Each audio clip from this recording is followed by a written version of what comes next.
Activists on both sides of the abortion debate faced off outside the U.S. Supreme Court on Tuesday, while inside, the justices heard arguments in a case that could determine the fate of a widely used abortion medication called mifepristone. A group of 4 doctors and 4 medical associations who oppose abortion brought the challenge to the drug. They claim the Food and Drug Administration wrongly decided to make such medications available for use at up to 10 weeks of pregnancy, and in allowing the drug to be sent by mail without an initial in-person visit to a clinic. The Biden administration appealed a lower court ruling that would have limited how the pills are prescribed and distributed.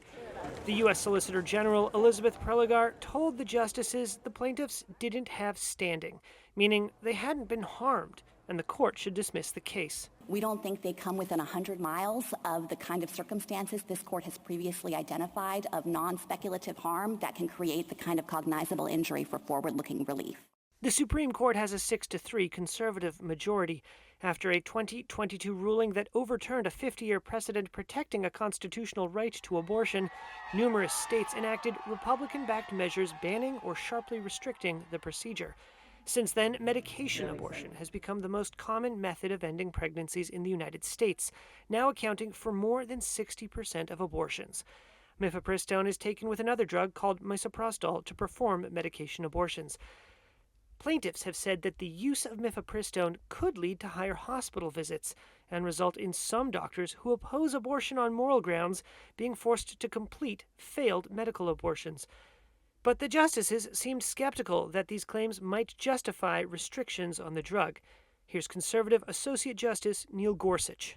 And this case seems like a prime example of turning what could be a small lawsuit into a nationwide legislative assembly on an FDA rule or any other federal government action. Liberal Associate Justice Ketanji Brown Jackson was even more critical. They're saying because we object to having to be forced to participate in this procedure, we're seeking an order preventing anyone from having access to these drugs at all. But Associate Justice Samuel Alito, who authored the 2022 ruling eliminating constitutional abortion protections, seemed to suggest that dismissing the case outright would unfairly shield the FDA from court oversight. You think the FDA is infallible?